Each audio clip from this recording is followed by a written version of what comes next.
G'day guys, welcome back to SuperCoach for DR. Now, for this video, the original idea was to invite my good mate JANATHS onto the channel to reveal his side. He still did do that, but what ended up happening was, rather than just a bit of a basic team reveal, we ended up having one of the best SuperCoach discussions that I've had all pre-season, and a quick half an hour chat quickly turned into a 2-hour chat. So what I've decided to do is break this video up into part 1 and part 2. So in part 1, we talk about a lot of things, but particularly the defensive line, the midfield line. Then in part 2, we sort of get into the rucks and get into the forwards. But we discuss basically every relevant SuperCoach player, lots of 50-50 picks. There's a lot of strategy talk in there as well. So I really hope that you enjoy. In the first part of the video, I'll give out the next 2 digits of my league code. Then in part 2, I'll give out the final 2. So good luck. Hopefully you can manage to get yourself in the league. But I'll stop there. Let's get straight into it. Here's my chat with my good friend JANATHS. G'day guys. Welcome back to SuperCoach for DR. Today we have a very, very special guest on the channel. He's a top 150 finisher in his rookie year, mind you. So pretty impressive. He certainly knows what he's talking about. And best of all, he's an absolute top all-round bloke. So welcome to the channel. JANATHS, thanks very much for being with us today, mate. Thanks, mate. How are you? Mate, going really, I must admit, I was going to say going really, really well. I'm lying because I'm actually pretty stressed with my team at the moment. And that's why, mate, I thought it'd be a great opportunity to actually get you on the channel and get some of your insight, because I know that the viewers are going to be really keen to hear what you think. But more than anything, I'm pretty keen because I'm struggling at the moment, JANATHS. So really, really excited for you to come on and do your team reveal. Look, before we get into it, tell us a little bit about yourself, mate, because I'm sure the viewers are really, really keen to find out. Yeah, so thanks so much for having me on. DR. So I'm an honours student. I just finished my Bachelor of Science in Genetics last year. This year I'm doing honours at the Doherty Institute, which is located in Melbourne. Bit of medical research to go down that pathway. Just love sport, any sport, NFL, NBA, the footy, of course, music. I also like to write. So a bit of an author myself. Awesome. Yeah, so trying to get some publications out there. But yeah, just a bit about myself in that case. Really looking forward to SuperCoach this year. It's looking like a year where some of the teams, they're going to get separated out pretty early, even though there's some kind of teams out there. One, 2 changes between teams could make a big difference, especially with the lack of rookies. So true, isn't it, mate? So true. And that's what I'm struggling. So many 50-50 decisions for me at the moment. But I know you're a Carlton man. It'll be interesting to see if you've got any Carlton players in your squad, because there's a few that are tempting me at the moment. So it'll be really interesting to find out about that, mate. And I tell you what, it seems like you're a bit of an all-rounder. You know, love all your sports. Seem like a pretty intelligent person, mate. And I know that you've had some success playing this game already, and you haven't been involved in SuperCoach for too long. So, mate, I cannot wait to see what your team's looking like. Why don't we just get straight into it, mate? Here we are. This is what the squad looks like at the moment. I'd say that it is mostly, I'm pretty happy with most of it at the moment. Like there are some sort of ones which I'm not so sure about, but at the same time, we'll just talk about it for a bit. So I've gone with would you consider Hewitt and Raul primos, or are they mid prices? What are we thinking there? Look, it's a really tough one. I've got Hewitt in my side currently, and the way that I'm viewing Hewitt and this is, I suppose, maybe a best case scenario, but I'm viewing him just as a D6 for the year. I'm hoping he can remain a keeper. I'm viewing him as a keeper at the moment. Now, that may be a bit of a stretch. Don't know how you feel, because I know you're a Carlton man, as we mentioned before, but at this stage, I may be wishing a little bit, but yeah, he is keeper for me at this stage, bud. But I'm sure that I may leak a little bit of points at D6 at the same time. I'll help you out. Jack Steele, Tuke Miller, Cam Guthrie. What do they all share in common? They were all once taggers. High tackle numbers, high contested possession numbers. There you go. And George Hewitt was also a former tagger himself. Now he's gone into an extracting role with the Blues. We didn't sign one as a glorified tagger. His role is to get in there, to get the ball out of there. 30 touches. He had 13 tackles in the the elimination final that Sydney lost to the Giants last year. So he loves a tackle, loves a contested possession. I've got him billed as like a 95 to 102 average at the moment, which is good for D6 to D8. If he doesn't get there, that's totally fine. I just trust him more than Sicily at the moment, which is why he's my D4. The top three is Crisp, Shorty, and Whitfield. Crisp versus Lloyd versus Stewart is something that I've been debating. With regards to Lloyd, I think I'm going to fade him. It pains me. It could backfire. Swans have 4 key ball movers out of defence now with Blakey, Campbell, Rampy, and Lloyd. It's not that many possessions to go around. He's got the kick-ins. That's fair. But you can't rely on kick-ins. Yeah, it's a good floor and all, but I just rate Crisp how he's able to go inside into the guts or have that roll across halfback, even with Maynard out. He's got that ability to extract the ball and have multiple scoring avenues as well, rather than relying on kick-ins. He's got I think he averaged 107 last year. He didn't take a kick. He took maybe a couple of kick-ins, perhaps, all year. Doesn't need kick-ins. Shorty sort of selects himself, really. Bit of a pre-season merchant, I say. But no Hooley. Yeah. Pre-season. No Hooley. And he's got the kick-ins. He's got the rebound ability. I'm a bit worried that he doesn't get enough contested possession, but he doesn't need to get contested possession. He was one of my boys in the 2020 squad that took me into the top 150. Nice. That pulled me over the line. So I remember that year it was the double up. Do you remember the double downgrade round when I think it was Rankin, McPherson, and another rookie were all on the bubble, and everyone was double downgrading? Yeah, and Shorty was. Yeah, go on. I was quickly going to say, mate, and that's why I mentioned in a situation like that where the trade boost feature this year may actually come in handy for those type of situations where you just need an extra trade to do everything that you need to get the best of both worlds. So that's a perfect situation, mate. Sorry to cut you off just with the trade boost this year. Exactly, DI. And it's just, if you're in that position where you need 2 rookies that are on the bubble at the same time and you want someone else in there, that you don't halt your upgrade momentum, just do it. Use one of those trade boosters. Personally, I'm thinking at least 3 for COVID. Yep, 3 for COVID.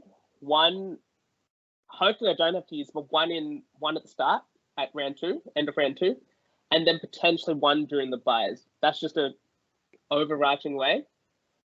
The other thing that allows is for me to pick a Whitfield type who has the injury concerns of the past, not soft tissues though, which is the thing that's sort of helped alleviate a bit of stress here. He's getting concussed, he's getting broken, he's breaking stuff. He's not doing soft tissue injuries, which is, for a player like him, is important, really.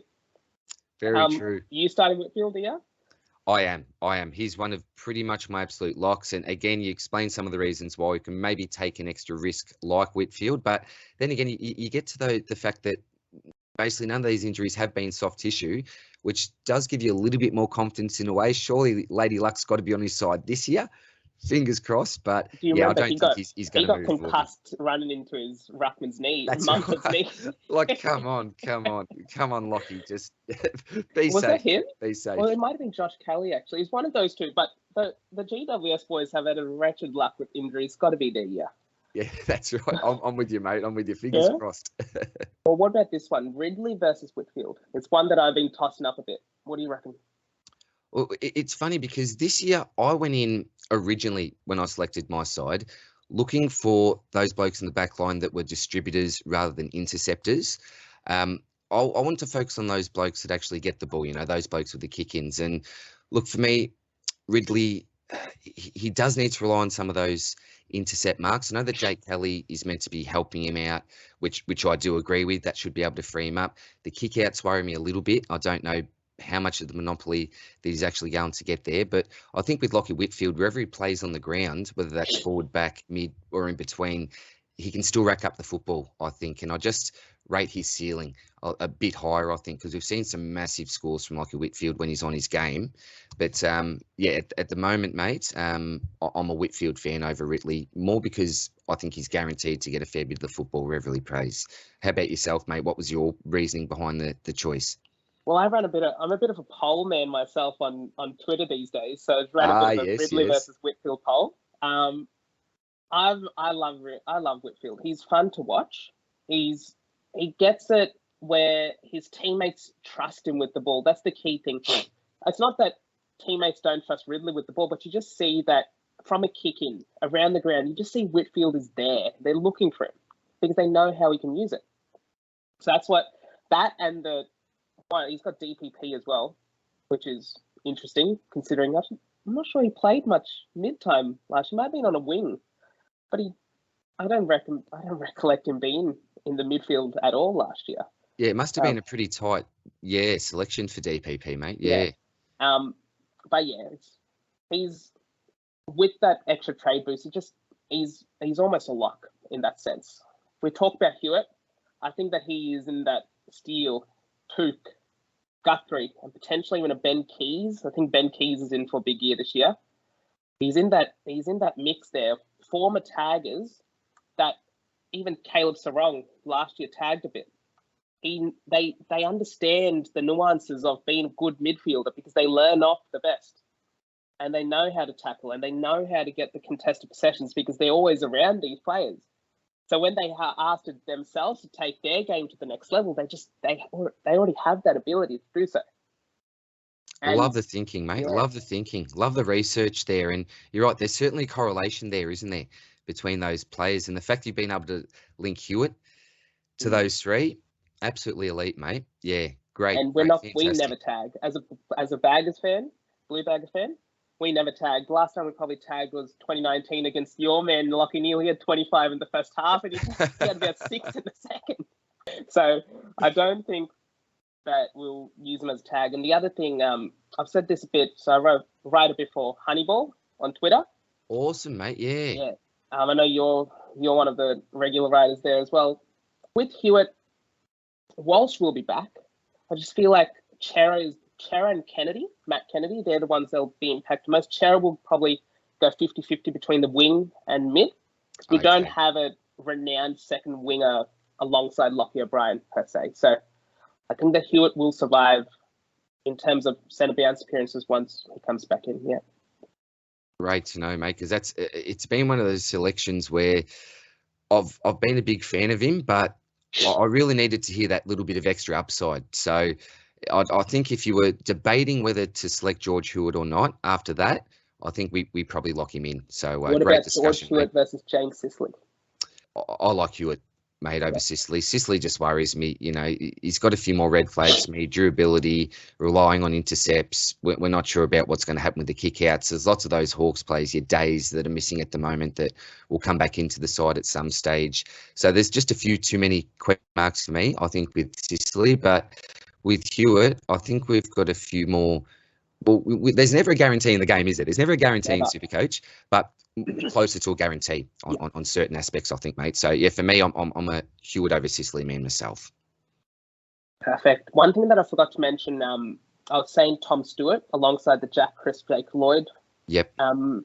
Scenario. I actually had Stewart in for a while, just a baby, round one baby. It's too difficult. You can't. You don't want to start a player that's not at 585k. That's not going to play round one.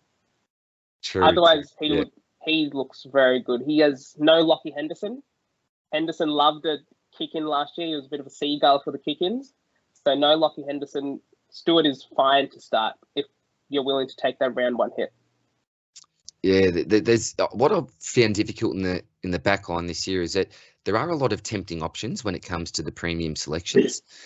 And, you know, I was a big advocate for Aaron Hall at the start of the year after what he produced for me in my forward line. But, you know, you can't select him now. And after Hall went out, that sort of sent a little bit of chaos going through my side. And I had Dawson in there for a while, but then we didn't see him during the pre-season practice matches. So sort of scraped him off my list as a starting pick. You know, Ridley has been there during some stages. Sicily, for a while, for me, looked like a bit of a lock, but then I rethought things, took into consideration other players' roles and what I think that average this year. So yeah, it's been a really tough decision for me, mate. But are you pretty locked on these guys at the moment? Are you still considering Those, moving any of the top four defenders that you've got, or are you pretty much locking this in? I've done enough justification up to this point, personally, with like the Amy Community Series. That I think these four they're locked in the Jacks of all trades SuperCoach team. Yep, ripper, mate, ripper. D5, on the other hand, is very much up in air. Heath Chapman, I had him last year as a rookie because I think he averaged 110 in his sort of draft year. Yep. Which is very good. Nice, Interceptor, he just looks like he has time. He reminds me a lot of his teammate Hayden Young in that same manner. Interceptors that can kick the ball well, which is SuperCoach gold, really, isn't it? It is, and that price, if he plays that role, then there could be a bit of coin to make. And what I also like about Chapman is the fact that, well, who else can we rely on rookie-wise in our defensive lines? It's getting pretty dire at the moment, isn't it? It's really tough. I remember when I did my first team picker, I had McDonough in there straight away. I thought, yes, hopefully this bloke's going to get a game. And as the preseason goes along, then you start to take some of these guys off your list, and it makes things more difficult, doesn't it? So I think Chapman, for me, maybe that Kitty Coleman replacement. I was a big fan of Kitty Coleman myself. Did you ever have Coleman in your side? I did have Coleman. He was actually shifting. He did a lot of shifting between forward, defense, and forward for me. I did have a question for you in regards to these 250Kers. To make Chapman's not a keeper. I'm not considering him a keeper at all. To make 150K, he needs to average 85 to 90. Do you reckon he can do it?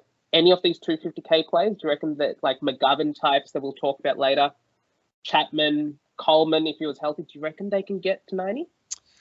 Look, Coleman, I'd sort of pegged at about an 85 average, I think, mate. For me, the great thing about, and what I liked about Coleman was the fact that, he was around that price. I was pretty certain he'd make his money, but more than anything, he was a really nice gap filler and stepping stone with really solid job security, as well as some pretty nice scoring power.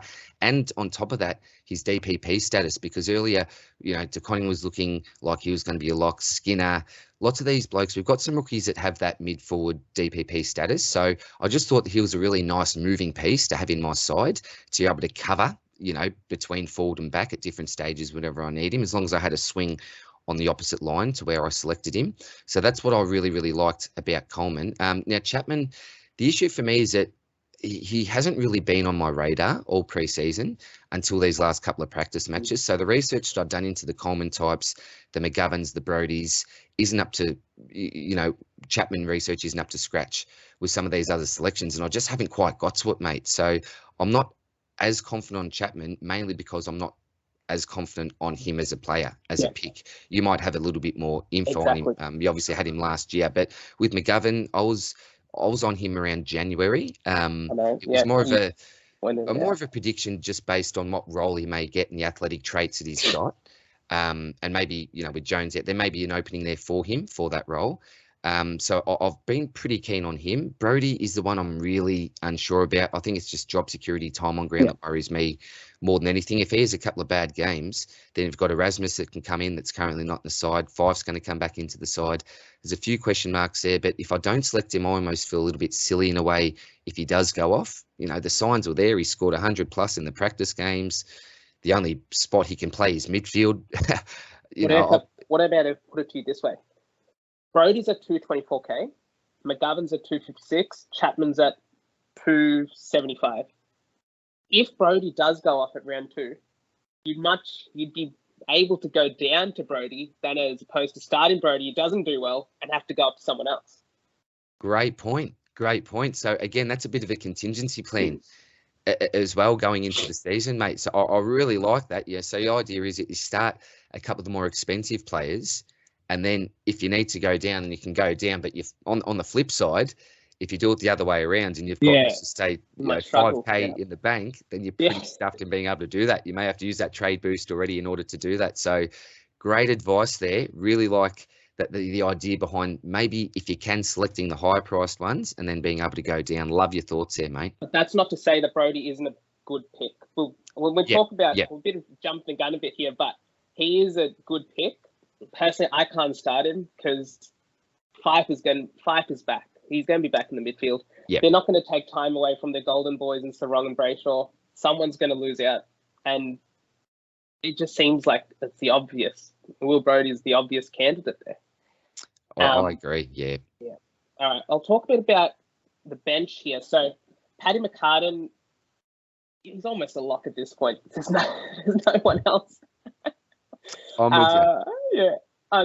I told you before we started recording this that Josh Gibcus was in the side. His was actually at D5. But no Vlosten, no Grimes. Someone's going to lose their spot. You think that Short is locked in. You'd think that Tarrant's locked in. You'd think that Broad, I've talked to a couple of Richmond supporters. Broad seems to be locked in. Then you've got your rebounding types like your Ralph Smith and your Riolis, but they don't play the same roles as Vlosten and Grimes. And so Gibcus seems like the odd one out in a side that's looking to make it back into the top four. They're not going to be a rebuilding team. So there's no reason to blood a young player that may not be able to contribute to the highest level straight away. That's my thinking. Are you starting Gibcus? Right? No, well, yes and no. At this stage, the current team I'm running with is one of the safest, safe in a way when it comes to rookies. Like, I've currently got Gibcus on the bench, but with the idea of trying to downgrade him if possible to someone like a Sin if he plays. So the idea is, mate, is to have some of those higher placed rookies or high priced rookies as those placeholders just for now, similar to what you were saying before, that strategy of starting maybe a couple of these high priced forwards and being able to go down to a cheaper player like a Brodie. I've been thinking the same way about some of the rookies that I've got on my bench currently. So I've got him at the moment, but I'm really not keen on starting him. I'll most likely look to move him, I think, Bud. But a lot of it, as we know, is going to depend on round one teams, isn't it? Team selections with some of these rookies. How about if this happens? If Jordan Boyd, the Carlton defender, who doesn't have the best scoring potential, is named alongside Sam Dockley, which I think is a really good sign for Boyd's job security. Yep. Do you go down to a Boyd? 100%. Though his scoring potential isn't as good for 48k? 100%. 100%. I'd do that without thinking. I really don't like the Gibcus pick. I really, really don't. It was just a matter of desperation almost down there. So that's what I'm looking to do. If I can get him down, that'll be absolutely ideal, because the extra, 40 odd K is actually going to be pretty handy for me at this stage. And even if I can just leave that in the bank, I think that's a nice amount of money if you're happy with what's on field and what you've got on the bench. It's a nice little stockpile. You can't call it 40k a massive stockpile, but it's handy. It's a handy little nest egg, I think, mate, in case you need to make an extra trade. I think with whenever anyone's thinking about what decision they want to make, if there's a 20k difference, what I always do is I think about, what am I going to use this on? So is the 20k difference able to offset the difference you think is in the quality of the players? So for instance, Crisp versus Lloyd. If I believe they were the same player, I'd be thinking, what can I spend this 12k on? Would it be to upgrade the bench somewhere? Would it be to get a better player in on field sort of thing? Like, having that sort of idea, there's probably a really good way to think about it in terms of trying to maximize what your starting squad looks like without trying to make too many sacrifices across lines. Basically, you agree with that, Ryan? Oh, 100%, mate. 100%. You explained that really, really well. And, as you said, if you've got a Lloyd versus Crisp, you think they're the same player, bank that extra money and see if you can use it elsewhere. Yeah. Exactly. Now, with my defensive bench, DeConning, good DPP, good role. I think he plays, even with Jack Henry. They don't play the same position. I wrote down in my notes when I was watching the Geelong game that DeConning looks like a baby giraffe that hasn't learned to walk yet. He looks very, it's not immature, but he doesn't look like an AFL player yet. He needs games into him. But if it's at the highest level, as super coaches, we don't mind. Exactly right. Yeah. So that's that. And the O'Driscoll pick. Now, this comes back to one of the earliest videos I think he released this year about the loopholes. Yes. So I think you know what I'm talking about here. About I do. start in a loophole that isn't going to play early. So this all comes down if O'Driscoll's named, obviously. Yep. Let's assume he isn't named. I start O'Driscoll, use him as the loop, captain loop for the first couple of rounds with the assumption or the hope, more of a hope at this point, that he plays early. Yep. That he gets a game early. So it saves me a trade of having to get him in, but also saves me having to start a loop. That's probably not going to be useful after a while. So Love the strategy, is that mate. your strategy as well? Yeah? That's what I'm thinking at this stage. Just trying to work out the best player for that. I've thought, maybe an Ed Long, kick four behinds in that practice game. How far is he away? I suppose it's just almost a guess of how far away you think these players are. But things may change in 1 week with a couple of injuries. It's really hard to predict, isn't it? But I really like that O'Driscoll pick because he's got DPP for a start. Freo have one of those really good loophole fixtures as well. I think he's one of those players that probably ticks all the boxes. Yeah. And lots of people were really expecting that this bloke's a lock for round 1 with what he was doing in some of the preseason.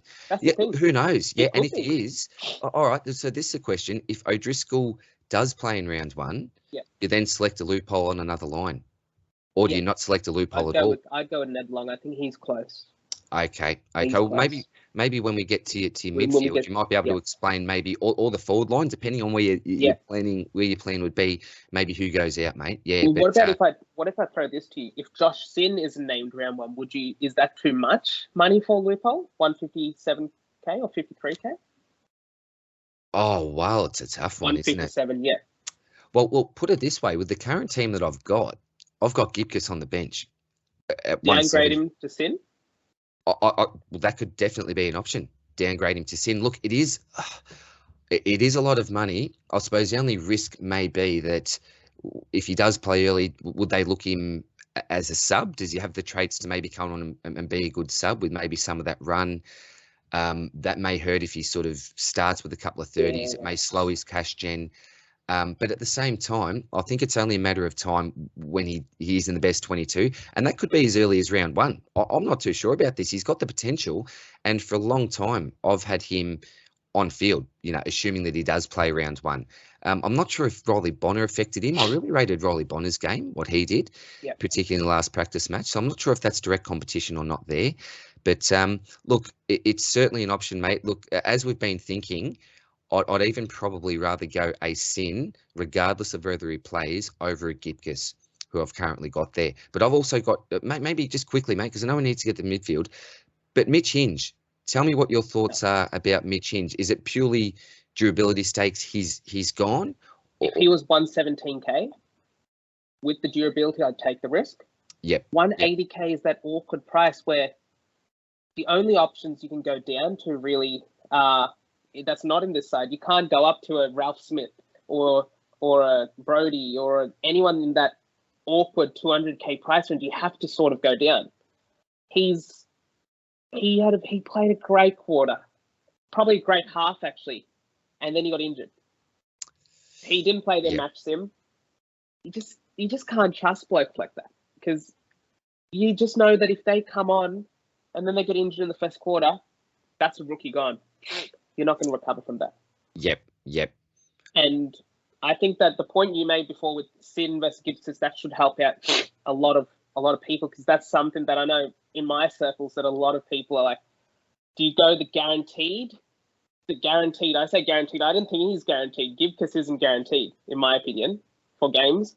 Versus the higher potential. And Ken loves his rookies. If he starts, he's going to get a stretch. That's a good point, isn't it? We saw that happen with the famous 3, didn't we? The famous 3. Yeah. Lockie Jones, if he didn't get injured, would have got a stretch of games. Yep. He loves his rookies. So he's going to blood them. It's just about when. All right, I'll get into the midfield then. So I have these big 3. Now, I can see there's a big 4 in the midfield with up till Clary. Took is probably, in my opinion, I think Took is going to be the M1 this year.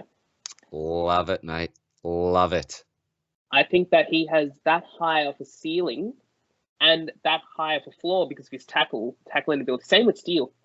Any of these 3 can be M1, which is why I'm going to go with all 3 of them. because you can't leave one of them behind. They're sort of like the three amigos sort of thing. You know you can captain them or vice captain them any given week, and it's just sort of like you have that knowledge that you're going to get 120 every week. So that's 360 points you can bank.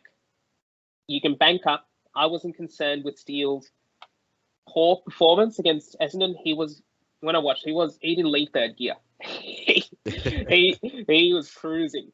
He had 5 tackles, no tackles to halftime, which I think you tweeted about. I was quite surprised. abnormal. Yeah, he didn't tackle. He was like, cool. But what I was really impressed with was he's a captain now, like sole captain. And when the game was on the line, he stood up, and that's what you want to see, isn't it? That's what you want to see. Yeah. Miller, another captain. So he's now co-captain now. He just great. When he played Geelong, he just was covering. He was like a winger. He was going from one end to the other, but he was playing inside mid, purely inside mid. And you just know those blokes are going to give 100% every game. And that's Tuke Miller all over, and that's why I've nicknamed him the trademark TM, the trademark, because he's just the epitome, isn't it, of what a great AFL footballer does. You know, his leadership. You know, not only off the field but on the field. His work rate, it's just second to none. I remember watching him last year. You know, the ball would be in the defensive half, quickly up to the forward half, and Miller would be back then forward, and you think, how has he actually got there? Is he teleported somehow? It really did blow me away. And ever since that point, my respect levels for Tuke Miller have just been through the roof. He's became my favourite AFL footballer that doesn't play for the Lions, basically. He's like my adopted SuperCoach son, I think. And I love the selection, mate. I tried to get him in so badly last year. Yeah, when after that Hawthorn Gold Coast game, there's just no way to do it. I wanted him in so badly. Painful. He just couldn't get him in, and then he just went off. To help the McRae and Steele stats, McRae went under 100 once, I think, last year, and Steele twice. You just know that they don't have that. They have that high of a floor because of their skills. McRae with his elite ball use, Steele with his tackling, Miller with his tackling. Just bank it. It's going to cost, which is where I think a lot of people are getting a bit stingy. I think with SC, you've got to just think about who are your locks, who do you want in your final team, and if you can start them. Doesn't matter the coin, because these guys, they're not going to vary much because of their elite consistencies. Take someone like Clary, for instance. Clary can pop at 80, and he'll go down in price. Yes, he can also go for 200 and go up in price, but you know that you'll be able to get Clary at a reasonable price. With these three, I don't think they may get 650, but 650 is, if it's in week 3, you're not going to be able to afford it because it's not upgrade season yet. Exactly right. And when I made my first team, I went 5 big boys in the midfield, and that was McRae, Steele, Miller, Oliver, and Lockie Neal as well. I was really keen on that, and then I thought I need to drop one. Oliver was the first one to go because of that reason, because of what you mentioned there as well. And so I totally agree with thinking here, mate. Totally agree. And that's, you could pair, someone like a Bont, for example, just know as a starting pick because you know that he's going to have those lower type games. He might go on a bit of a quiet stretch. Get him in. As soon as he hits that price, you believe it's a bit like the stock market. As soon as you believe he's at that lowest price based on break evens, get him in. Yep. If you can afford it, just do what you can without sacrifice. Like, I'm always a big fan of getting rid of a rookie a week early. So if he's got a break even of 20 and an average of 50, get rid of him. Because if you can start your upgrade season 1 week early, that will get you 1 primo more every week compared to the rest of your competition. Great point. If I had to ask you, DR, choose. So if you had to get rid of one of these 3, who would you go? Is this out of McRae, Steele, and Miller? Yeah. I'd get rid of Steele, personally. Yeah. I'd get rid of Steele personally. But reasoning? It's like if you got 3 kids, which one do you give out to adoption? Which one do you send to boarding school? It's the choice it's that difficult, right? Well, you look at McRae, right? What I love about Jack McRae more than anything is his scoring history. just look back over the years and see what this man's done. I asked myself a question, well, is anything going to change going into this year? I don't think so. You know, the man laid 10 tackles in the last practice match. I was actually at the game and just watching how hard he was working. And look, some people may say, well, you know, he was working harder than others. Maybe others were going in second gear, so that score's a little bit better maybe than what it should have been. But I just think that he's just ultra reliable. Last year I had him, and I think he was my captain about 50% of the time, to be quite honest. He's got those early games, and I think he's going to be the ideal vice captain, particularly if you're planning on running a loop.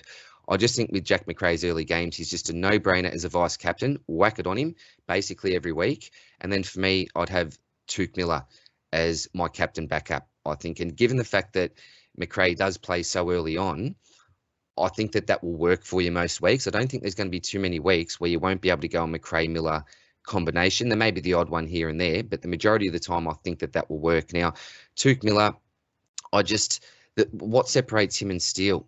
Not much, does it? You know, Steele's probably got a bit of a higher tackle count. That they both work really hard. But as I mentioned before, Miller's work rate, I just think is second to none. I see even more improvement in his game. I think he can cop a tag a little bit better. I think he's going to get tagged, honestly. Well, is there any point? I don't know. Do they go to Rao or do they go to an Anderson?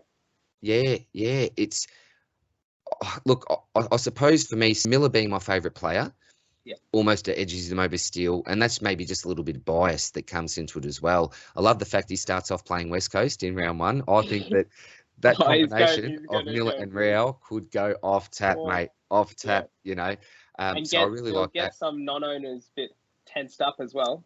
I think so. Which is really important that you don't become reactionary, because if, like you're saying, if Miller and Rao go ham in the first round, doesn't mean you have to get them in. It might mean you might want to consider it, but don't ruin your team. Don't use a trade boost to get these guys in, because you don't trade a Clary for Tuke. That's what I'm saying. If Clary scores 100, Tuke scores 140, don't go Clary to Tuke. Stay calm. It's going to be okay. Exactly right, mate. I couldn't agree more with that. And it's look for yourself, Miller or Steele. Well, if I was sacrificing one, it was originally Tuke before his 140. If I had to sacrifice one of them, it would probably be Steele. Actually, no, it'd be Miller, because Miller and Macrae have the same buy. Okay, so that's something, and that's another thing good to take into account. And I've mentioned that some in videos before, is that, you know, how much do you take the buys into account? Yeah. This is a time where you can take them into account. If you are that 50-50 on a player, it's not funny. That could be the small thing that just edges you over the line. So to think about that's a really, really good idea if it's a real 50-50 split. I wouldn't let that, you know, difference of buy be a massive factor in deciding between a couple of players. You have so much time, someone like these until then to figure that out. So it's just that, like you said, 50-50 judgment calls. Yep. Same thing with the Clary, for instance. Clary, not only does he clash VC-wise with Gawn, but he's also going to share the same buy as Gawn and Grundy. So if you're choosing between a Miller versus Clary type, they're going to be VC-C options. So you've got to think a bit more, what would save you levels of stress in the middle of a week trying to figure out who to captain, who to vice captain. Yeah. I did want to show one thing, which is based upon the price variance. So Macrae started last year at 671K.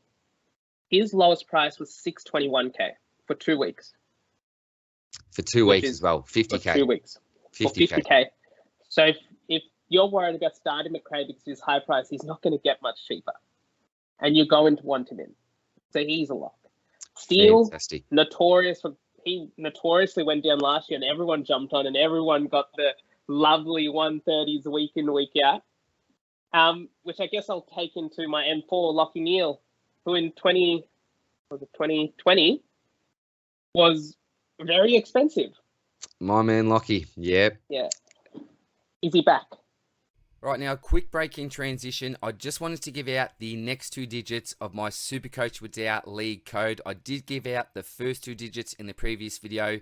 The next 2 you're looking for are 34. That's 34. And in the next video, I'll reveal the last 2 digits that you'll need to complete the code. Good luck. Well, there was a little bit of chat, a little bit of preseason chat that this man would spend a little bit of time in the back line, outside of the midfield. I just can't see that happening. I cannot see that happening. Lachie Neale will spend the large majority of his time in the midfield. I think that previous to last year, his durability was as good as almost anyone else in the game. Now, we know that he's getting a little bit older now, but this man is the ultimate professional and has not missed a beat during the preseason. And he did play through pain and injury last year. So the Lachie Neale that we saw on the field last year wasn't the real Lachie Neale. It simply wasn't. You know, there were lots of off-field issues, you know, in regards to family matters, you know, having a baby, the COVID lockdown, being so far away from Jules's, which is his wife's parents. There was so much going on for Lachie Neale. This, you know, they were even thinking about the possibility of going back to WA. Yeah. Maybe there was a chance he was going back to the Dockers in the preseason before that all got cleared up and sorted out. So I just think this year he's going to be a new man. But this is the thing. Look at that price, $543,000. Lachie Neale at his best has the potential to average Steele and Miller-like numbers. You know, this man has averaged big numbers in the past. Now, 135. That's what I'm talking. I'm talking next level type numbers here. So it's his price point. You know, if he was at a Miller or Steele price going into this year, then he's probably someone that I would look to drop off. But it's that price point, the fact that you can get Lachie Neale at what's that? So 640 at about 140K cheaper than a couple of these Uber premiums. So for me, he's one of those absolute no-brainers, mate. I think, well, look, I'm not, when I say back to his best, I may not be saying 130 odd type best, but 120s. You take 115? Yeah, 115. At that price? 115, 120 easily. At that price. And that's the thing, mate. It's all about that price. Top 8? What do you need for top 8 mid this year? 120? 117-ish? Like in that range? Well, if I look at the top 3 that you've got there, you've got McRae, Steele and Miller, easily 120 plus. 125 plus, I think. 117 was Walsh, who was M8 last year. That's, yeah, it's probably in that range. I reckon you can get to 117.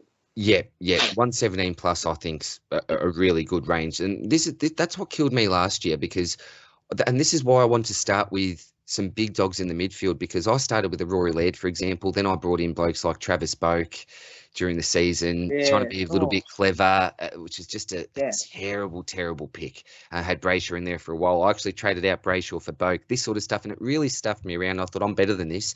And this is why, and it was, but the other thing to this was that it was really hard to actually bring in some of these blokes. Like, I didn't start with the Jack McRae. I went with, heart over head, and started with Lachie Neale last year over Jack McRae, which was, it's a bit of a rookie mistake, to be quite honest. But I've used that to sort of learn lessons, I think. And look, I think back to last year, what I did wrong, I tried to change that this year, and I just did not have the money to bring in these high-priced players. You know, I did manage to get McRae, but I couldn't get in Steele, even a Jared Lyons, a Bond. You didn't get in Steele. I never got him in. I never got the man in. And this is that's what I'm saying, mate. That's why I think it's really important. And the example that you gave with McRae last year, he only went down 50K. So with these really high-end premiums, it's not like you can plan to get them at 500K, because a lot is going to have to go wrong. Uber for a reason, Uber premiums. Exactly right. So getting these blokes in the season is easier said than done. So if you can fit, like you've done, who you think are probably going to be the top 3 averaging midfielders for the season in your team round 1, then you don't have to worry about spending this big coin on getting them in. You know, maybe you can afford to get a couple of, or even the one fallen premium that maybe aren't at these levels, but still at a really nice price point, and save a bit of money that way. Yeah, you don't have to worry about getting the big 3 in, and you're not going to be stressed out. Exactly. One thing which I was going to raise is, so, okay, let's say that these 4 are set. The next, I think that a lot of coaches are struggling with is Berry versus Rao. Now, I've gone with Rao. He had 26 posies, 8 clearances, 8 tackles, and 10 contested possessions. But there's one thing that I loved about this. He had no strapping, no shoulder strapping at all, which is perfect. Isn't that great? It means that he is over those issues. That last year he had so much strapping. It was like he looked like a mummy out there. He just wasn't. He wasn't the Matt Rowell we know. Yeah, yeah. And I'm shying away from Jared Berry. Now let me get to show you're the Lions fan here. So let me throw something out to you. Okay, so Lachie Neale, we'll say that he's set in the midfield. Jared Lyons is being phased forward. There's 2 other mid spots left. Out of Rayner, Bailey, and Berry, who are you giving the majority of those centre bounces to? Look, it's a really, really tough one, right? Because all of those blokes have different tools. They're all different types of players. Yeah. So it's almost like, what do you want the mix to be? So I think that Jared Berry is a like-for-like Jared Lyons replacement. Got that bigger body, but he's got a bit more of a running ability. His endurance is a lot better, I think, than Jared Lyons. Now, Zach Bailey, he's got, for me, Dangerfield-like qualities with his burst of speed out of the stoppage. He's just so dangerous. I think this bloke is absolutely elite. But what's stopping him is the fact that he's so elite as a forward. He's so damaging as a forward. So do you want to rob Peter to pay Paul? That's a really, really tough one. I'd love to see him. And look, I think he got the second highest amount of CBAs in the Doggies Brisbane game, the last practice match, behind Lachie Neale. I'm pretty sure that's correct. So yeah, maybe it's him that spends a little bit of extra time in the forward. I know that during the match sims that Brisbane were having, or the intra-club, that Brisbane were having during the pre-season, I did get my hands on a couple of photos of the whiteboard, which had the players that were actually rotating around with each other. And so the midfield rotation was the Rat Bailey and Cam Rayner. So I think that may be a little bit of a rotation there. So one of those might be in at the majority of time, sort of in and out, I think. I'd probably prefer... I'd say Bailey in that midfield over Rayner. You know, Rayner coming back, we've never seen him really play in the midfield before. Coming back from an ACL, I'd tend to want to hide him a little bit more away in the forward line if I had the choice between the two. Is he a good enough forward, though? That's the thing I'm considering. I don't think he's a good enough forward. He's more of a midfield type, isn't he? Oh, look, ideally, I think. He has worked on his running.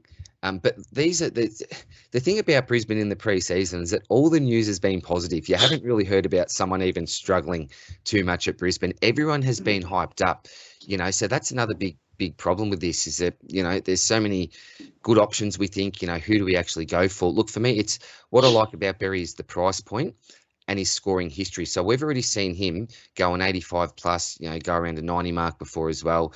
So the fact that we've seen this before, Fagan really, really rates him as a player as well. I think that his versatility, and look, this is a big discussion in SuperCoach as well. Is versatility good? So Jared Berry can play inside, outside, and up forward quite easily, you know. Is that a good thing? Does that mean that maybe he will be the man to spend a little bit more time forward? But for what I've seen in the preseason anyway, if he's not sort of in the inside Berry, he has been going out to a wing at some stages as well. He has played forward a little bit of time, but it hasn't been a really high percentage of forward minutes. So he'll be in and around the ball. That's basically what you're Yeah, saying. yeah. And that's one thing that he's really said that he's been working on, is that running capacity. Brisbane has actually hired a breathing coach, and a lot of it was, I think Berry sort of started the whole trend with it because he was having a few issues, and they talk about 1%ers at Brisbane. You know, what 1%ers can we put in place to help us to get that little bit of an extra edge? So Berry is a big advocate for this, been doing a lot of work on his running, a lot of work on his breathing in particular. So that suggests to me that he's wants to spend a little bit more time in the midfield. And the big reason for this was to be able to burst away from the stoppages, in his words. So to me, that says that they plan on using him around the stoppages, and he's that sort of extra big body that we need. So look, there's no guarantee, but at his price, I'm comfortable enough with having him in my side. And I think that over Ralph?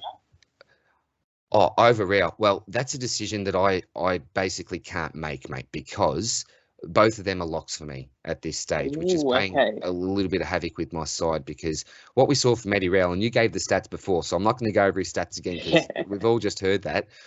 That's just amazing. We've seen what this bloke is capable of, and you mentioned it before as well, no strapping. So he looks back to the Matty Rowell that we saw in the first game of his career, and his ceiling is just phenomenal. Like, I suppose if I had to choose between the two, you know, with the ceiling that Rowell has, I'd have to go Matty Rowell. This way, because they're not keepers.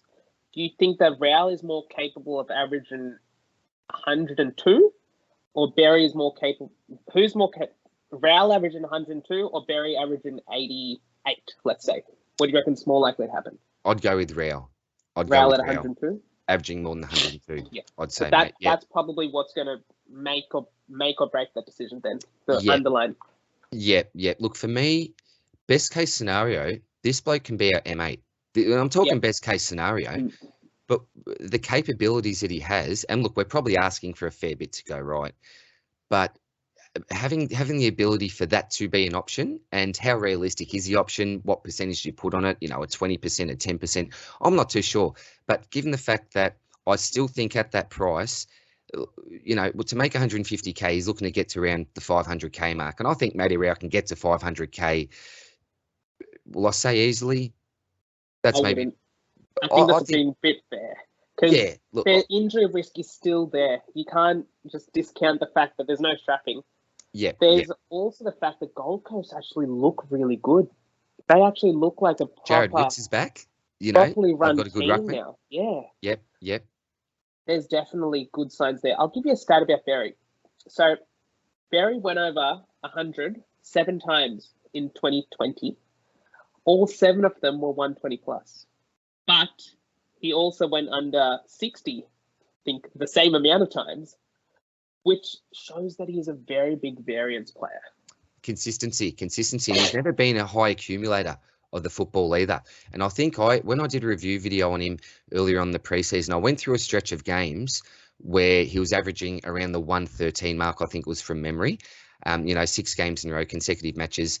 But the thing was, his disposal count was only around the 22 as an average. So, you know, he's not capable really, well, from what we've seen so far, of getting around 30 disposals. We've seen that Rao can sort of rack up the disposals a little bit more than him. So that's another He's more factor, of a tackling type. He is. And look, I know a lot of those games at times last year particularly, and this is why he's at such a low price. He was just, his body wasn't quite there. He was just constantly trying to get back from injury. But look, for me, it's a matter of how much value can you have in your side. Like at the moment, I've got both locked into my side. But then again, I don't have a Jack Steele. So how important, I need to ask myself the question, how important are my Berry McGovern selections, for example, over selecting someone like a Jack Steele? How's that going to balance out? Bird in the hand points is worth 2 in the bush. Yeah, that's my major struggle. That's my major struggle at the moment. But I really like what I see from both players. But as I've been talking, I think the decision becomes probably more obvious that if you are choosing between the two, you probably find that extra 80k to go up to Rao. Yeah. I think that's almost You've got. It wasn't 60, by the way. It was like 70. Like there's a lot of 70s. This is his 2020 scores. A lot of very high tons. That's the thing I'm talking about. 120, 127, 150, 124, 131, 141. They're really big tons. But there's a lot of variance there, which is the issue. How about we get to talking to the rookies? Let's get to it, mate. Yep, sounds good. So you can see my on-field rookies I think is going to be very similar to what a lot of coaches will start. I'm not worried by Jason Horne-Francis starting forward and then moving into the midfield. He's going to be in the midfield at some stage this season. He's too good not to be. Yep. He's one thing which I saw in his draft class is he only averaged 16 possessions a game. He's not a high possession player, which is something that a lot of coaches saying he doesn't get many possessions, but he was elite for contested possessions, elite for clearances, elite for goals as a midfielder. High impact, High impact. He's a very high impact Dangerfield. No, I'm not saying he's Dangerfield, but he's got the same qualities as a Dangerfield. Yep. He doesn't need many possessions to impact the game. He kicked 2 goals in the game against Sydney, and they were both very, very much like leading up, and he's a very good player in terms of he doesn't need much to get many points. He's a very contested type of player. It was between him and Alex Davies from Gold Coast for me. Interesting. I don't know much. I haven't looked too much into Davies. Interesting. He's a very big-bodied midfielder. He's from the academy, Gold Coast Academy from Cairns. Yeah. 191 centimeters. He's a very big player, but there's too many cooks in the Gold Coast midfield at the moment for him to get a good run at it. Okay. So going with the safer option, horne-francis, who will also be likely DPP by round 6, which is big. Good point. Yeah, good point. Very big. Dacos, the other way, he'll probably be a defensive DPP by round 6, which is equally important because we're lacking defensive rookies. He's just a gun. He's either a halfback or a midfielder. Just lock him in. Should be first picked, really. Oh, Josh Ward was he was my rising star pick in December last year. Wow. Well, I wasn't on him early, mate. I wasn't on him early. I'd faded him until the most recent practice match where he becomes faded to an absolute lock. So there you go. You're on him early. He in his draft class, he was very high. He was a very high contested possession player. 180k. He was actually my first starting team. Him and Mitchell Johnson from Fremantle. They were both in my starting team as those types. Johnson got injured, so he's not here. But it's good to see that Ward made it. He's going to be, even without Mitchell and Wingard and all them, not Wingard, O'Meara, there's a youth movement at Hawthorn. Yeah. Everyone can see it. They're going to blood him. They're going to get him all the games he wants, get him the touches. And it wouldn't surprise me to see if he can average more than the Warple, the O'Meara types. Probably not Titch. Titch is a bit of a stretch. Yeah. Because Titch loves a good 1-2. But he's got the tools. He's got the tools about him. So these are my in order. It'd probably go Dacos, Ward, horne-francis. Excellent, mate. Excellent. On field. I think Stevens? That's a pretty common setup, isn't it? Those three. I haven't seen too many teams lately that aren't rolling with the three. And the next man that you'll probably speak about, who's your M9 at the moment?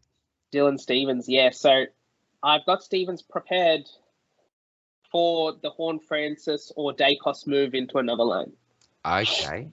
So he's a ready-made M8 before round 6. He plays predominantly on wing. He got 10 handball receives in their practice game, which tells me that his teammates look for him, which is a sign that I'm looking for in my players. Is that do their teammates look for them or do they avoid them? You know those AFL players that you just don't want them. Don't want the ball in their hands. Yeah, under any circumstances, don't give it to this bloke. Yeah. Stevens isn't that type. He was a former top 5 pick. I know the Blues were all over him. We wanted him badly, just couldn't get him. So he's going to be off the wing, but he did get 4 centre bounces on the weekend, which is, sorry, I say weekend like on the Amy preseason game. Yeah. He's good at 167k. I'm happy to start him. The other 2 spots, so from what I've had a look at, it's going to come down to 2 of Connor McDonald, the Hawthorn midfielder, James Saligo, the Adelaide midfielder, Jed McEntee, who's the Port Adelaide Arazia Fantasia replacement. Probably not Jackson Mead. He doesn't look. I scratched him off my list, to be honest. Not. He doesn't look all that good. Yep. There is a St Kilda midfielder. I forgot his name. Owens, is it? Yes, he looks like a good player. There are some others like a Ned Long who could be getting a game early. There are options there. I really want to sneak in a mid-forward rookie onto the bench here because of, as you can see, all of the mid-forwards that are up forward. At the moment, I've got Saligo and McDonald, though. I think they're the most high. They got the best roles of the remaining rookie midfielders. Okay, yeah. What do you think, DR? Where are you leaning with your rookies? Very, very similar. Very, very similar. The only difference at this stage is Saligo's out and Ned Long's in. For me, that's where I've currently got my loophole with the strategy that we were talking about before, expecting him to hopefully come in at some stage and use him early on as a loop. So I really could not agree more with the rookies. Saligo, I'm just not sure about that job security. With Dawson coming in, Miller, not sure. He wasn't playing the wing though, which is the thing that I'm happy with is that Saligo wasn't playing the wing. He was playing either a handball behind the stoppage Yep. or in the stoppage itself. And he was also going forward, which suggests to me that Dawson and Miller won't impact him. It'll likely be Scholl, who's actually Lachlan Scholl went to school with him. Oh, So, did you really? There you go, yeah, mate. so Shout out to Lockie Scholl. shout out to Lockie Scholl on the vid. But yeah, so I think the Scholl is going to be a gun. He's got some competition for spots, unfortunately, with Jordan Dawson and Wayne Miller, I was going to say he was in my starting team, the first starting team. Okay. He's just a good player, but we never see him anymore. He's like a hidden man, isn't it? Like he He's just like goes Bill hiding. Bull. You just never, you never see him. Who is Wayne Miller? So that's exactly it there, mate. No, mate. Well, I really, really love that midfield setup. You've got your three big blokes there, Lockie Neal. You've got your Matt Rao. Three of the must-have, well, four, I think, of the must-have rookies there. Sligo just gave us a good info on, and of course, Con McDonald. I cannot fault it. I cannot fault it, Janath. Absolutely love it, mate. Absolutely love it. And very, very, very similar to another team variation that I have. Not one that I'm currently running with. Yeah. But yeah, scarily similar. Love it, mate. So that's it for part 1 of my chat with Janath. Coming up next is part 2. Take care. See you soon.